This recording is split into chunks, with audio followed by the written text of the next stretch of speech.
New I-bond interest rate came out last week. It was a big drop. It wasn't a big surprise, but are these still worth it? Should you still consider investing in I-bonds? I've got that and more coming up.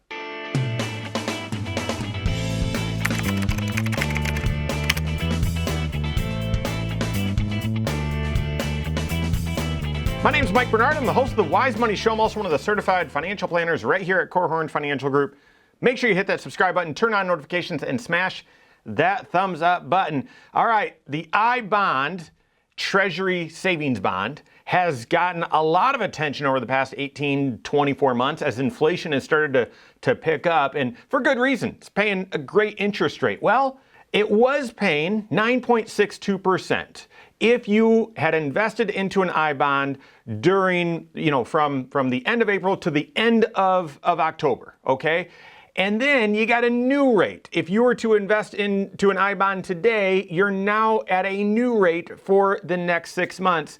That new rate dropped significantly. The new 6-month interest rate for I-bonds right now is 6.89%. That's a big drop from the 9.62 that we saw and that we were enjoying. And we've done some videos about that saying, hey, listen, this isn't a fit for everyone, but if it's a fit for you, make sure that you invest in these I-bonds before the end of October so that you're able to get that decent rate. I guess there was so much demand it even crashed the Treasury Direct website so that to try to buy one. So it's not just Robinhood apparently that can crash when there's a ton of activity. So the big question though is, are they still worth it? I've shared before how these I-bonds work and all the complexities that come with them. Now that the interest rate has dropped nearly 3%, how are they still worth it? Is this still a good idea, something you should consider? Well, let's start with the positives. Okay, let's start with the positives. Number one, still an interest rate of 6.89% is hard to beat.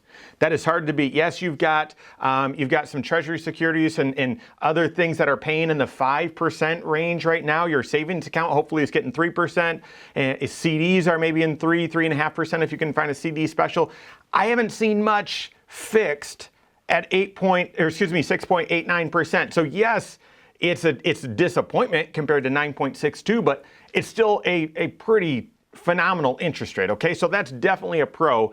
And then the other one, and you might be feeling this, that while you hold these savings bonds, the value of it isn't fluctuating with market performance. I think that's one of the challenging things when someone buys a Treasury bond or when someone is buying an individual bond or a brokerage CD, say the bank where you have money isn't offering great CD rate, so you open a brokerage account and you buy a brokerage CD.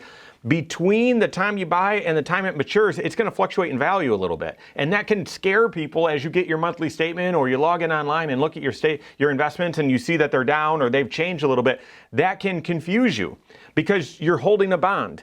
And if it's a shorter term bond or say a couple year CD and you have no intention of selling it, then all of that value fluctuation is just noise. It doesn't matter to you. The good thing with a savings bond, different than a Treasury bond, because a Treasury bond, you can go out and sell. If you bought a 6-month Treasury bond, you could actually sell it in 3 months, or you can, right? So you don't have to hold it to maturity, so the value is going to fluctuate a little bit. With a savings bond, an actual savings bond, yes, still from the Treasury Direct, the value is not going to fluctuate. So that would be the second big advantage of these I-bonds that, yes, even though the interest rate is down about 3% on an annualized basis, still a strong interest rate, and the market value during, while you're holding it isn't fluctuating, so that can give you greater peace of mind, greater comfort. Now, the cons, the negatives, the disadvantages are still substantial. Number one, these are extremely, extremely complicated. And I think that sort of underscores all of the disadvantages. I mean, number one, this interest rate, yes, 6.89%, still a very solid interest rate. You really can't find it anywhere else, but you still only have that for 6 months. And then it's going to change. And we don't know what's going to change too. Right now, even the 6.89%, that's the lowest interest rate. Even though we're still dealing with very, very high inflation, that's the lowest interest rate I-bonds have paid in over 18 months. So you've locked this thing in for 6 months. You have no idea what that interest rate is going to be the next 6 months. And that leads to the next disadvantage, or con, if you will, that you've got to weigh with some of these pros. And that is, these are a 5-year, you have a 5-year minimum hold on your I bonds. Technically, it matures in 30 years, but I'm assuming most people won't hold them that long. But it's a 5-year minimum. Now, if you cash out, or if you try to withdraw the dollars within those 5 years, you've got to repay 3 months worth of interest. So you might say, well, okay, that's as long as I can get to my money within 5 years. Yeah, but it creates a little complexity. And you can't withdraw dollars within the first year. You've got to hold it for at least a year, okay? Even though there's a penalty if you still cash it out after that year, but before year 5. See, all that, I can barely say it. It's complicated.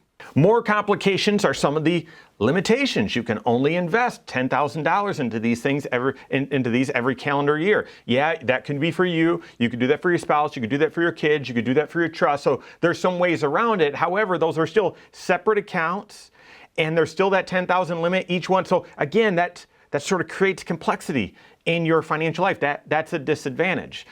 The ownership structure, and what I mean by that is, well, if you own I bonds, then all of a sudden you pass away. How do those I bonds pass? Do people even, does your family, do your heirs even know that you have these things, since it's all online? That creates some complexity as well. And then finally, you can't buy these. If you've got an investment account or you've got an IRA or something like that, you can't buy I bonds within those types of accounts. You've got to go to Treasury Direct, and that's where you buy them. Or you can use tax refund money to buy it, get a paper copy, and that adds complexity as well. But there's some drawbacks there. So there's some serious advantages. The interest rate is solid. There's no market fluctuation. However, a lot of complexity, and that complexity manifests itself in different hold periods and different access and how much you can invest in them. So is it still worth it? Is it still worth it? That's where you've got to talk to your CFP, and you've got to look at your overall financial situation. From the very beginning, even though this interest rate has been very enticing, if you don't have a fully funded emergency fund, and let's say your emergency fund is $5,000, you need it to be 15 or 20 grand, and you're looking saying, well, I could put this $5,000 into these I bonds. I don't think I bonds are a fit for that, because your emergency fund, the 3 qualifications, it's got to be FDIC insured. Yep, I bonds are that as well. 2, it's got to be free. There can't be big charges or all that sort of stuff. Well, in the short term, your I bond, you'd have to pay back 3 months worth of interest. So that in a way could be a cost, but I would kind of brush that aside and say, well, the I bond is free. But where the I bond really fails, it's got to be liquid. It's got to be liquid. And because you've got this 12-month hold for I bonds, I don't think it's a great fit for all of your emergency fund. I really don't. So you've got to take a look. To me, this is still a strong enough interest rate, and I still see inflation being red hot right up until we know that it's not. There's a lot of people expecting it to come down.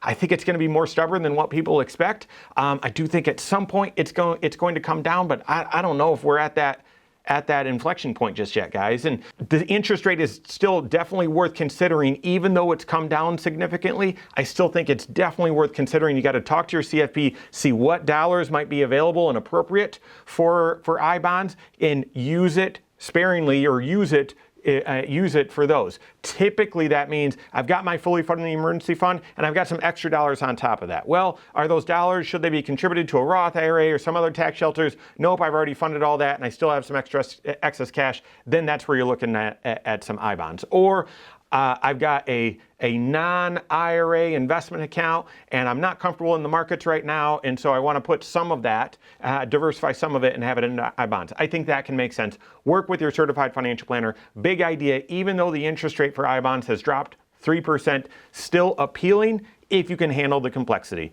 If you don't have a CFP on your team that can help you with all of that, you can contact one on my team. Find us online, Korhorn.com. That's Korhorn with K. WiseMoneyShow.com. You can find us there as well, or give us a call, 574-247-5898. All right, there you have it. Go out and take your next wise step in your financial life.